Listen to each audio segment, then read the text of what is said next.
Bismillahirrahmanirrahim. Innal hamdalillah nahmaduhu wa nasta'inuhu wa nastahdihi wa nastaghfiruh.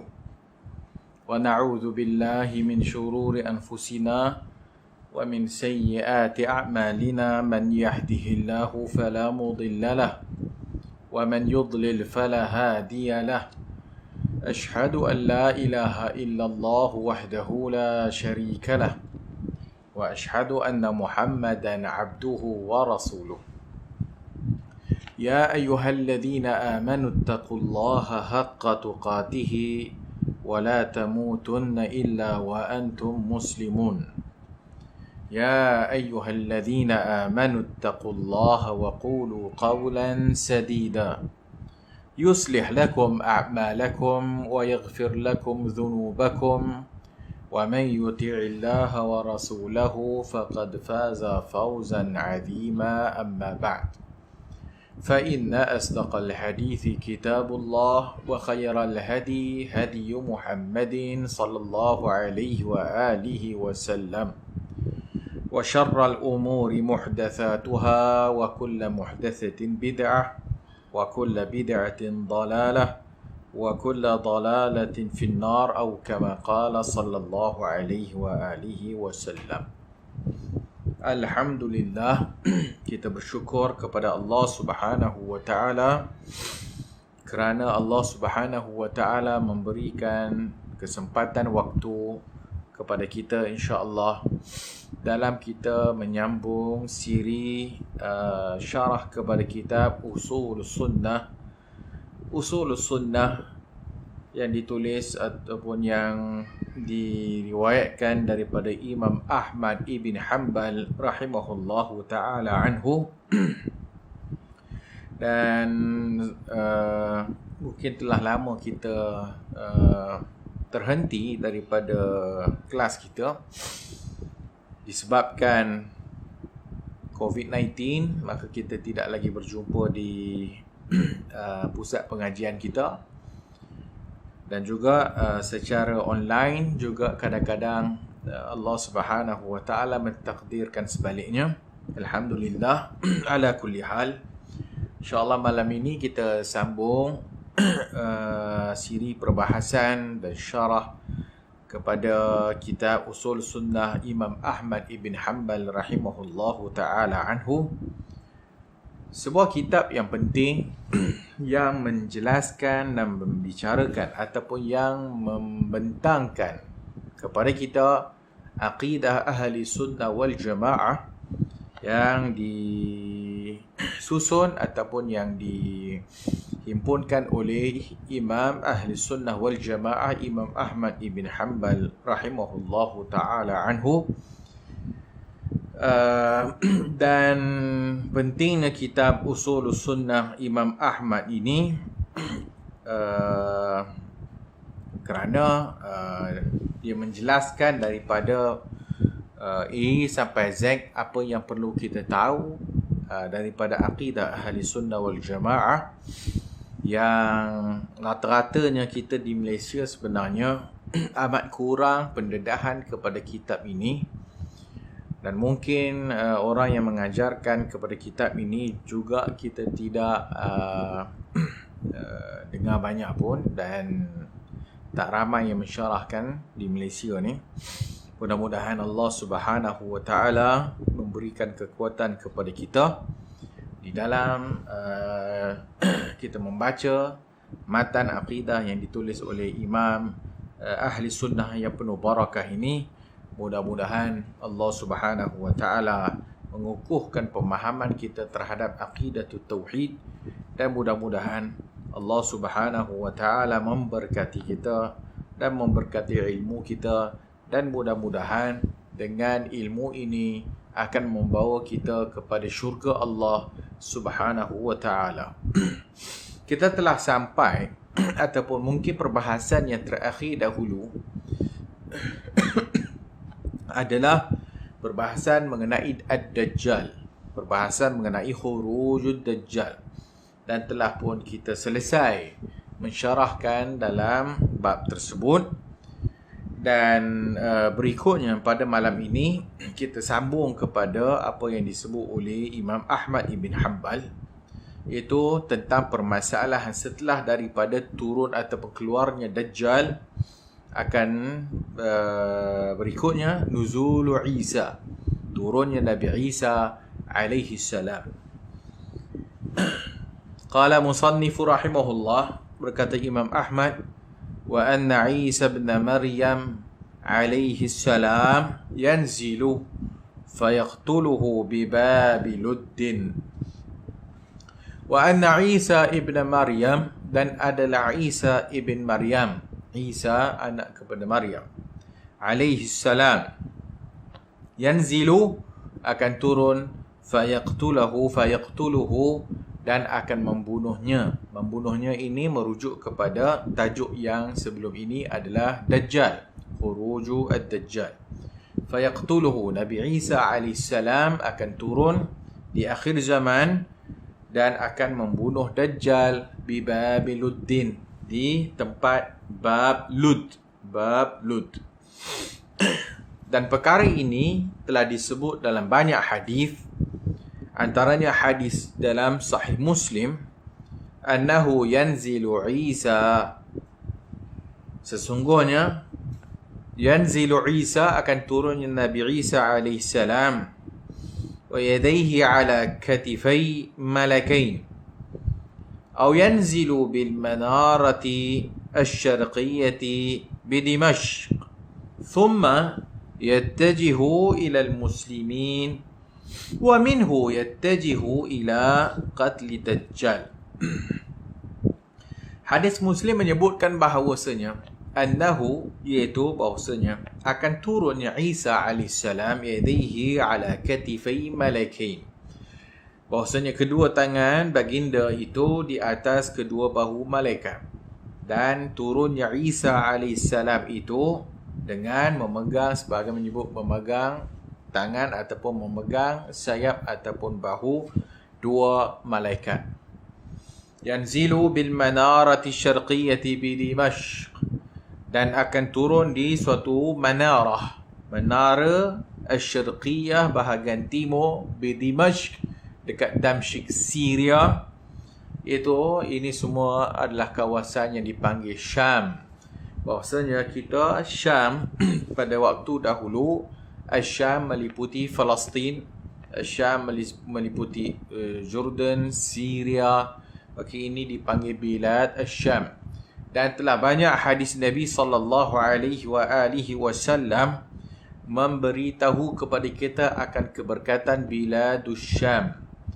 So, kalau kita lihat kepada perbahasan para ulama, bahkan Syekhul Islam Ibn Taymiyah rahimahullah ada menyusun buku dan menghimpunkan hadis-hadis tentang kelebihan dan keberkatan Dimashq, keberkatan Syam. Maka Ardus Syam, Bilad Syam ataupun negara Syam ataupun bumi Syam ini adalah bumi yang diberkati. Kita baru-baru ini dan masih lagi berlangsung apa yang berlaku di Palestin, iaitu kekejaman yang dilakukan oleh Yahudi Zionis yang berada di sana, iaitu yang merampas tanah Palestin. Dan telah pun sebagaimana yang kita semua maklum, sekarang terjadinya sekali lagi pertempuran di antara penduduk Palestin dan juga pendatang tanpa izin, iaitu Israel. So ini semua berlaku di Palestin, dan perlu kita tahu bahawasanya ia bukan hanya semata-mata isu kemasyarakatan, tetapi ianya adalah isu yang melibatkan akidah kita dan isu yang melibatkan agama kita. Dan negara Palestin itu adalah termasuk di dalam Ardus Syam, termasuk di dalam Ardu Syams. Dan para ulama apabila menyebutkan tentang keberkatan Syam secara umumnya, maka sebahagian mereka menyatakan kenapa Bilad Syam, kenapa negara Syam ataupun bumi Syam adalah bumi yang diberkati oleh Allah Subhanahu wa taala, kerana di sana terletaknya Baitul Maqdis. Sana terletaknya atau adanya Baitul Maqdis. Dan di Baitul Maqdis terdapatnya dipanggil Masjidul Aqsa. Masjidul Aqsa adalah masjid yang ketiga dalam Islam yang penuh keberkatan dengan ayat Allah yang begitu banyak sekali yang menceritakan tentang nabi-nabi yang lalu. Apabila disebut tentang Nabi Ya'qub atau dibagi Bani Israel, Nabi Ya'qub dan juga cucu cicitnya, maka bila disuruh masuk kepada qaryah, ini semua merujuk kepada Bilad Syam. Dan lebih spesifik apabila kita melihat dalam surah Al-Isra, Subhanallazi asra bi'abdihi laylan minal masjidil harami ilal masjidil aqsa alladhi barakna hawlahu. Iaitu Subhana, Maha Suci Tuhan yang telah menjalankan hamba-Nya pada waktu malam hari daripada Masjidil Haram ke Masjidil Aqsa. Masjidil Aqsa adalah masjid yang di hujung sana, merujuk apabila merujuk kepada Masjid Al-Haram, maka kepada masjid yang sana itu Masjidil Aqsa. Dan Masjidil Aqsa disebut dalam ayat tersebut alladzi barakna haulahu, yang mana kami memberkati sekelilingnya. Dan bumi Syam ini keberkatannya itu kerana ianya bilad, ianya negara ataupun bumi para anbiya. Ianya bumi para anbiya. Maka semua nabi-nabi Bani Israel, semua nabi-nabi yang berasal dari keturunan Ya'qub, maka mereka ini semua di bilad Syam, negara Syam.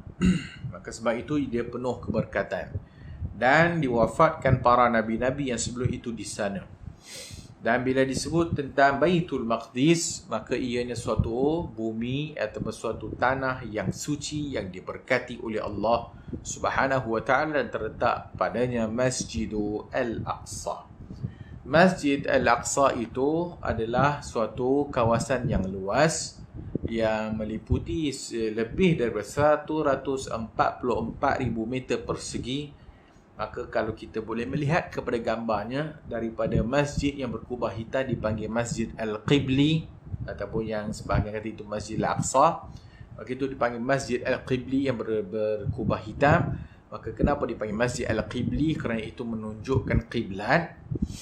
Kemudian dia memanjang sehingga meliputi kawasan tanah lapang yang mereka solat di luarnya itu.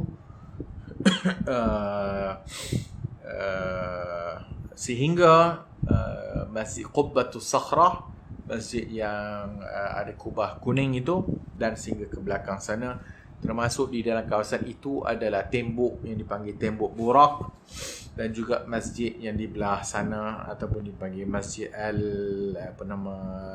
Masjid Al-Gharbiyah. Jadi itu keluasan Masjidul Aqsa. Masjidil Aqsa dengan keluasan yang kita nyatakan tadi 144,000 meter persegi itu, maka keseluruhan itu dipanggil Masjidul Aqsa, dan salat di dalamnya satu salat itu menyamai dengan 500 salat. Masjidul Haram 100,000, Masjid Nabawi 1,000 dan Masjidil Aqsa 500. Maka ini adalah keberkatan di tiga masjid ini. La tashuddur rihal illa ila salasati masajid, dan janganlah kamu bersangatan untuk pergi bermusafir dan sebagainya, ataupun kamu bermusafir untuk tujuan untuk salat dan sebagainya, melainkan kepada tiga masjid: Masjid Haram, Masjid Nabawi dan Masjid Al-Aqsa. Jadi itu bumi yang penuh keberkatan. Dan di sana apa yang kita saksikan, apa yang dilakukan oleh Zionis dan sebagainya, mereka bercita-cita untuk membina tempel kat situ, dipanggil Tempel Solomon, ya, itu Tempel Sulaiman. Dan ini adalah cita-cita mereka, dan di situ akan terjadinya peristiwa akhir zaman dan sebagainya, macam disebutkan tadi dan sebagainya, turunnya Dajjal dan turunnya Nabi Isa AS di akhir zaman dan akan membunuh Dajjal.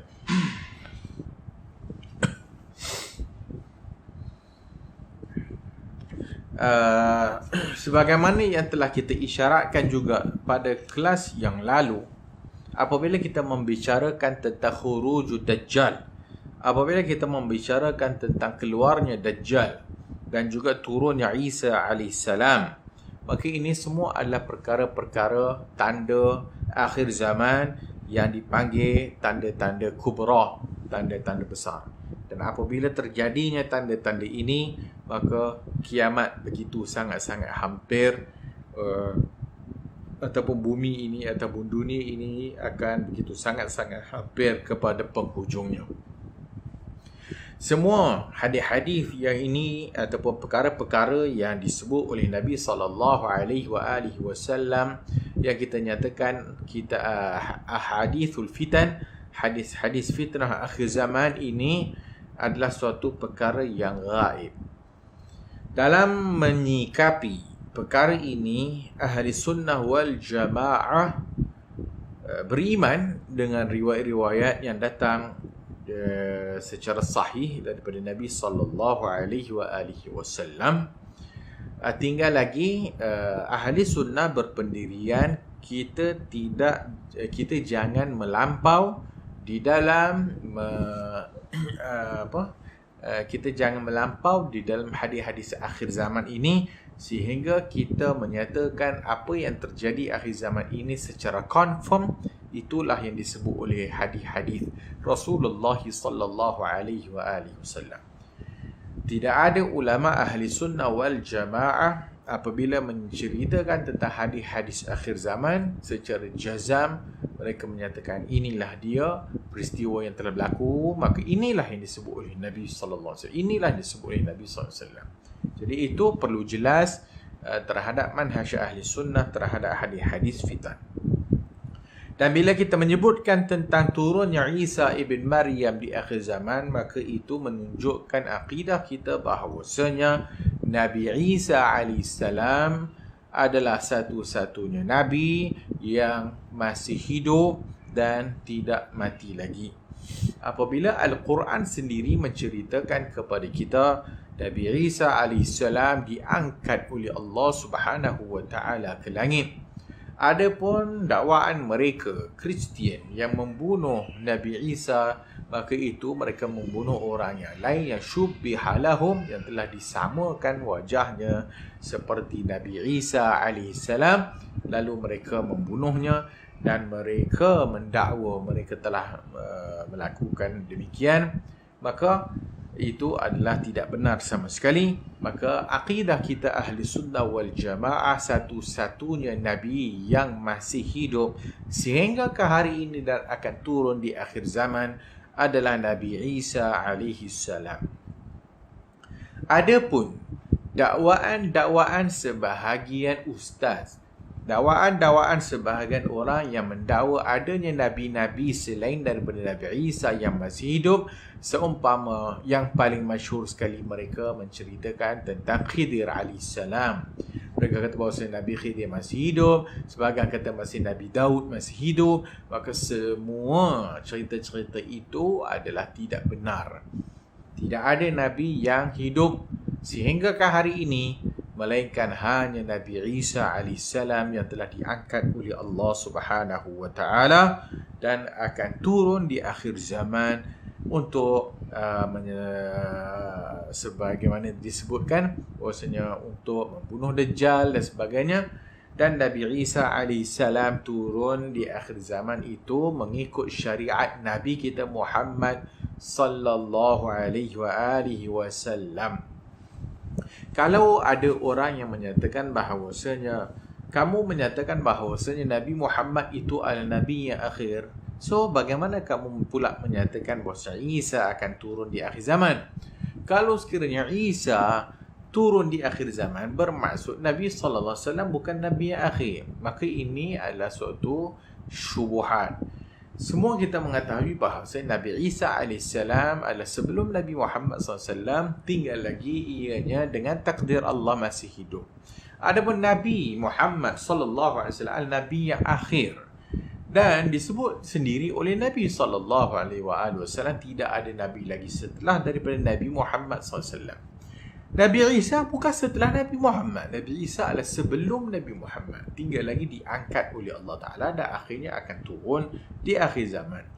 Dan apabila turunnya Nabi Isa AS di akhir zaman, tidak membawa lagi syariat yang baru. Semua syariat adalah telah sempurna dengan sempurnanya syariat Nabi Muhammad sallallahu alaihi wasallam. Nabi Isa akan turun dengan mengikut iaitu syariat yang akhir, iaitu syariat Nabi sallallahu alaihi wasallam. Baik, itu tentang nuzul Isa alaihissalam. Baik, berikutnya. Wal imanu qawlun wa amalun yazidu wa yanqusu kama jaa fil khabari. Kata Imam Ahmad berikutnya dalam usul sunnahnya, wal imanu, dan iman itu adalah qaulun wa amalun. Qaulun wa amalun. Iman itu adalah kata-kata atau perkataan, wa amalun, dan amalan, yazidu wa yanqus. Iman itu bertambah dan iman itu berkurang, kama jaa fil khabar, sebagaimana yang datang dengan riwayat. Sebagaimana yang datang dengan riwayat. Maka ini berikutnya. Antara ciri akidah ahli sunnah, mereka beriman bahawasanya iman itu akan bertambah dan berkurang. Tidak sedikit dalil-dalilnya, banyak sekali dalam Al-Quran dan dalam hadis-hadis Nabi sallallahu alaihi wasallam yang menceritakan benda ini. Kata Imam Ahmad tadi, wal imanu qawlun wa amalun yazidu wa yanqusu kama jaa fil khabari akmalul mu'minina imanan ahsanuhum khuluqan. Iman itu bertambah dan berkurang. Kama jaa fil khabar, sebagaimana yang datang dengan riwayat khabar. Iaitu apa dia khabar? Maka akmalul mu'minin, hadis yang Nabi sallallahu alaihi wasallam sabda, akmalul mu'minin, orang mukmin yang paling sempurna imannya itu ahsanuhum khuluqan, iaitu akhlaknya yang paling baik ataupun akhlaknya yang paling terbaik. Hadis Abu Dawud. Dan macam kita sebutkan tadi, banyak lagi hadis-hadis yang lain, bahkan ayat-ayat Quran sendiri yang mengisyaratkan iman itu bertambah dan berkurang. Seperti Nabi menyebutkan, al-imanu bid'un wa sab'una syu'bah. Iman itu ada 70 lebih cabang. A'laha, paling tingginya la ilaha illallah, wa adnaha imatatul aza'anit tariq. Dan yang paling rendah adalah membuang duri di jalanan. Hadis Muslim. Jadi ini menunjukkan bahawa iman itu ada tingkatan-tingkatannya. Paling tinggi adalah la ilaha illallah. Dan iman yang paling rendah adalah membuang halangan yang menghalang jalan, ataupun yang membuang duri di jalanan, membuang sesuatu yang boleh memudaratkan orang. Maka itu iman yang disifatkan iman yang paling rendah sekali. Kemudian kalau kita lihat lagi di dalam hadis ataupun di suatu zaman Rasulullah sallallahu alaihi wasallam, bukannya di sana tidak ada orang yang melakukan dosa. Ada seorang sahabi yang ataupun seorang pemuda yang sangat mencintai Nabi sallallahu alaihi wasallam, sehingga diceritakan bahawasanya beliau ini kalau jalan ke pasar dan sebagainya, maka dia tengok ada satu hullah. Hullah ni satu kain rida di pasar dan cantik, dan dia teringin sangat untuk hadiahkan kepada Rasulullah sallallahu alaihi wasallam. Tapi oleh kerana dia ni tak mempunyai duit ataupun tidak berkemampuan, maka dia ambil selendang itu ataupun rida, kemudian dia pergi kepada Rasulullah SAW, dan sebagai riwayat dibawa sekali tuan kedai sekali bawa pergi jumpa Nabi SAW. Ketuk pintu rumah Nabi, dan apabila Nabi buka, dia kata, wahai Rasulullah, kain ini cantik sekali dan aku ingin dan aku suka untuk menghadiahkan kepada engkau wahai Rasulullah. Maka Nabi SAW pun ambillah rida yang disadiahkan oleh pemuda ini. Kemudian pemuda ini kata, wahai Rasulullah, maka ini aku bawa sekali dengan toki kedainya, maka bayarlah kepada dia. Maka dia ni teringin, sangat cintanya kepada Rasul, teringin nak bagi hadiah tapi tak mampu. Maka dia bawa tu, kemudian dia pergi suruh Nabi SAW pergi bayar kepada tukang kedai ataupun orang yang menjual itu. Nabi SAW senyum dan Nabi SAW pun bayarlah kain ataupun rida yang dihadiahkan oleh pemuda ini. Tinggal lagi pemuda ini suatu orang yang ialah orang muda yang kadang-kadang iman itu naik dan turun, maka dia ini minum arak sehingga ditangkap dan dibawa kepada Rasul dan disebat, kemudian kali kedua ditangkap lagi dan disebat, kali ketiga ditangkap lagi dan disebat, sehingga orang kata celaka punya engkau ni, dah berapa banyak kali kau ditangkap dan disebat, tak ingat-ingat, tak mau tobat engkau, celaka, laknat Allah atas engkau, katanya. Sehingga Nabi SAW kata, la tal'anhu, jangan kau melaknatinya, kerana dia ini apa yang aku kenal adalah innahu yuhibbullah wa rasulahu. Dia ini adalah satu orang yang mencintai Allah dan Rasulnya. Maka ini Rasulullah SAW. Walaupun orang ini telah berkali-kali ditangkap dengan kesalahan minum arak, orang melaknatnya, Nabi kata jangan melaknatinya, kerana yang aku kenal dia ini adalah satu orang yang mencintai Allah dan Rasulnya. Maka ini yang berlaku pada zaman Rasulullah SAW. Sehingga ke zaman kita pada hari ini lagilah. Maka iman itu bertambah dan berkurangan. Kata Al-Imam Ibn Al-Qayyim Al-Jawziyah, al-iman itu yazid bi ta'ati ar-Rahman. Dia akan bertambah dengan taatnya kepada ar-Rahman Allah, dan dia akan berkurang bi ta'ati syaitan. Maka dia akan berkurang dengan mentaati syaitan. Maka iman ini dia akan bertambah dan dia akan berkurang. Kalau kita banyak mentaati Allah dan buat amalan-amalan saleh, maka iman kita akan bertambah. Dan kalau sekiranya kita melakukan dosa dan taat kepada syaitan, maka ini akan menyebabkan iman kita turun dan menyebabkan kita ini pada ketika imannya turun, maka dia masalah pada ketika itu. Tetapi masih tidak kita hukumkan dia kafir selagi mana dia tidak melakukan perkara yang membatalkan akidah. Dalam bab iman inilah yang membezakan di antara ahli sunnah wal jamaah dengan khawarij, dengan mu'tazilah, dengan murji'ah dan sebagainya. Sehingga puak-puak khawarij itu mereka menyatakan bahawa siapa yang melakukan dosa besar maka murtad kafir, maka hari akhirat besok maka dia itu masuk dalam neraka dan kekal di dalamnya. Ini khawarij. Adapun di sana ada satu kumpulan yang dinamakan murji'ah. Maka murji'ah pula melihat bahawasanya iman ini tak ada kena-mengena dengan luaran.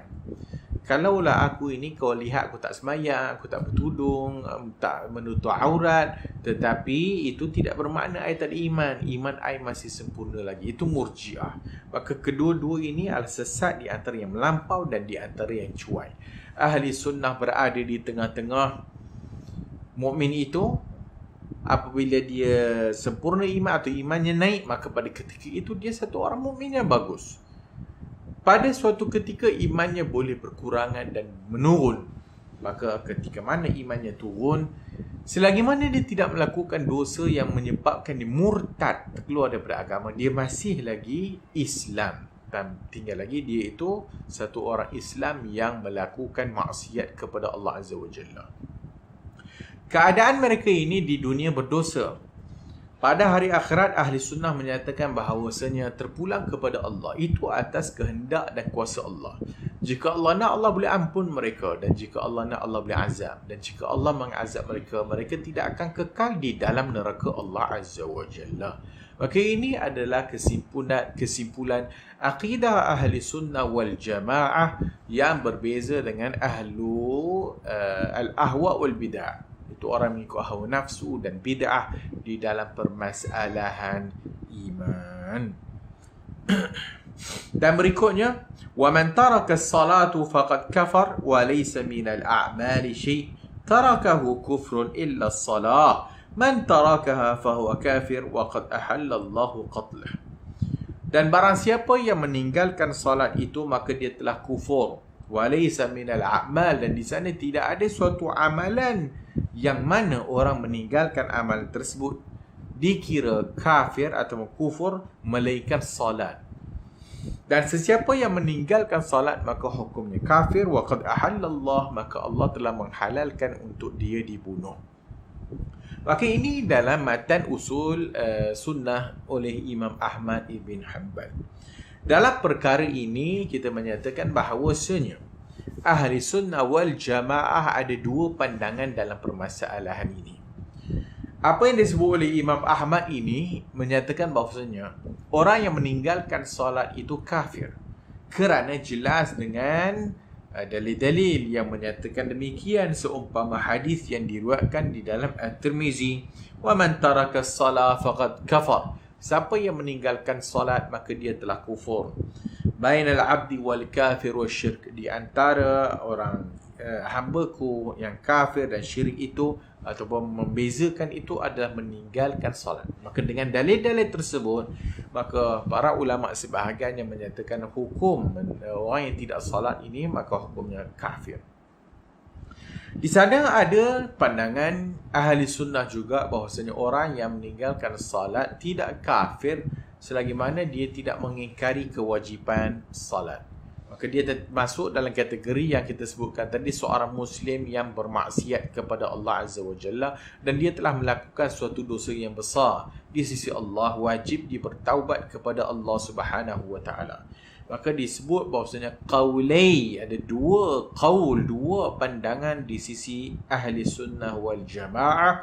Maka sebahagian menyatakan bahawasanya meninggalkan salat itu kafir terus, dan sebahagian kata dia tidak sampai ke tahap kafir, tetapi dia berdosa besar dan wajib bertaubat kepada Allah Subhanahu wa Ta'ala. Maka ini dua pandangan.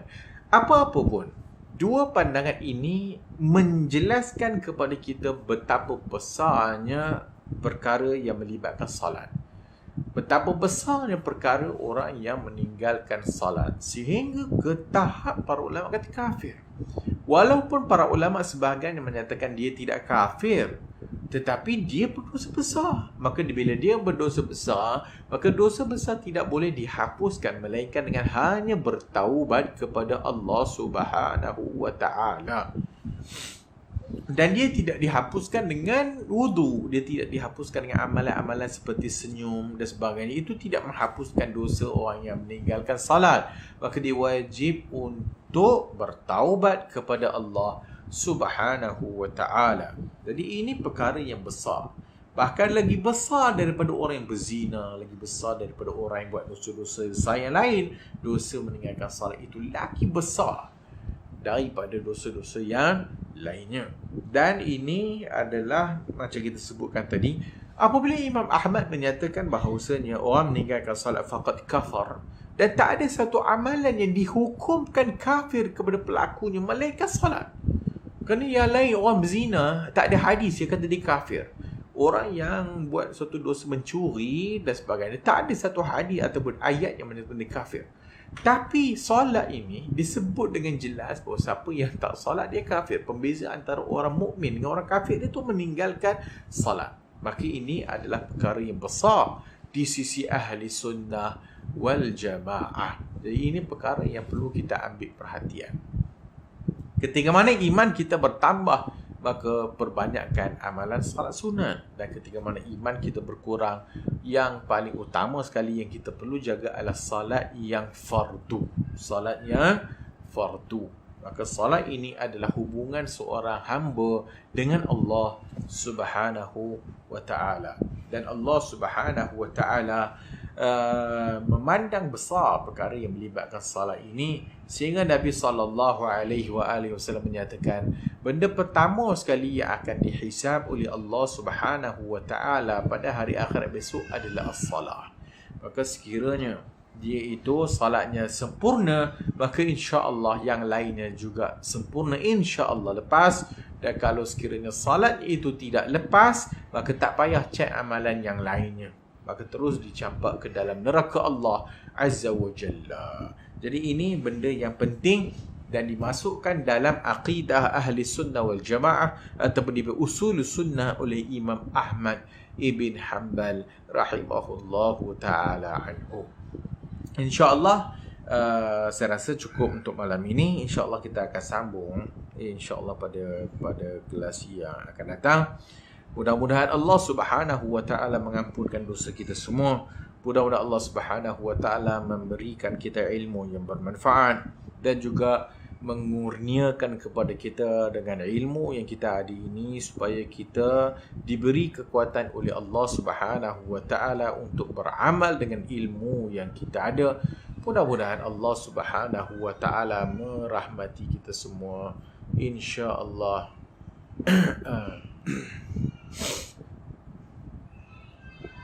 So saya rasa mungkin apa lagi insya-Allah pada kelas yang akan datang. Mudah-mudahan Allah Ta'ala permudahkan urusan kita.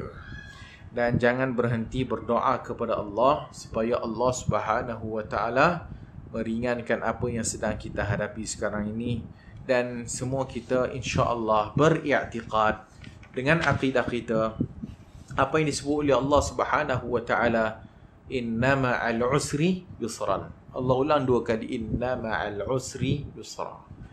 Selepas daripada kesusahan dan kesulitan itu akan datang, lepas daripada itu adalah kesenangan. Walaupun Allah Subhanahu wa taala uji kepada kita dengan ujian yang berat, sampai kepada waktunya insya-Allah Allah Subhanahu wa taala akan mengakhirinya. Allah Subhanahu wa taala akan melepaskan kita daripada kesulitan itu. Kadang-kadang kita perlu berfikir bahawasanya kenapa ujian yang Allah beri kepada kita ini tidak selesai-selesai, dan kadang-kadang kita rasa bahawasanya tak ada penyelesaian, dan mungkin kita pun rasa bahawasanya apa yang kita hadapi ini tak tahu bila akan berakhirnya. Maka itu semua adalah benda yang perlu kita muhasabah. Kadang-kadang Allah Subhanahu wa taala memberikan ujian yang berpanjangan itu supaya kita tetap mengadu kepadanya, supaya kita tetap balik kepadanya. Kadang-kadang kita lupa, kadang-kadang kita juga kita rasa berputus asa. Maka ini semua perlu hati-hati dalam persoalan yang sedang kita hadapi, iaitu wabak COVID-19 yang kita hadapi ini. InsyaAllah mudah-mudahan jika Allah Subhanahu wa taala mentakdirkan telah sampai waktunya nanti, maka insyaAllah ianya akan berakhir. Dan telah juga banyak dalam sejarah kita, kalau kita lihat berlakunya wabak-wabak sebelum ini juga telah berlaku dan mematikan ramai daripada manusia ni, tetapi akhirnya ianya berakhir. Maka walaupun ianya makan tahun dan lama ujian yang Allah Ta'ala uji kepada kita, tetapi akhirnya kita perlu tahu dan perlu beriman bahawasanya akan berakhir suatu hari nanti. Dan insya-Allah selepas daripada kesulitan yang kita hadapi ini, Allah Subhanahu wa taala akan mengurniakan kepada kita kesenangan, dan apa-apa pun ia suatu peringatan kepada kita untuk bertaubat kepada Allah Subhanahu wa taala. Kadang-kadang yang terakhir, kadang-kadang ada orang menyatakan bahawasanya ujian yang kita hadapi ini, adakah dia ini suatu ujian disebabkan dosa kita ke, ataupun dia suatu ujian untuk menaikkan darjat kita? Itu suatu benda yang kadang-kadang kita tak boleh nak jawab. Bahkan kita pun tidak tahu ujian yang Allah Ta'ala uji kita ni disebabkan dosa ke, ataupun disebabkan Allah nak angkat darjat. Sebahagiannya mungkin kita tahu disebabkan dosa kita, dan sebahagian ni kadang-kadang kita tak tahu adakah dia disebabkan dosa ataupun kerana nak mengangkat darjat. Apa-apa pun ujian yang akhirnya akan membawa kita dekat dengan Allah dan kembali kepadanya, maka itu adalah petanda yang baik. Tetapi apa-apa saja ujian yang tidak membawa kita dekat dengan Allah, apa-apa ujian yang membawa kita lebih kepada kesombongan dan jauh daripada Allah Ta'ala, maka itu adalah suatu petanda yang buruk untuk kita. Mudah-mudahan Allah Ta'ala ampunkan kita, dan mudah-mudahan Allah Ta'ala lepaskan kita daripada kesulitan ini. Aqulu qawli hadha wa astaghfirullahal azim li wa lakum. InsyaAllah kita jumpa lagi. Assalamualaikum warahmatullahi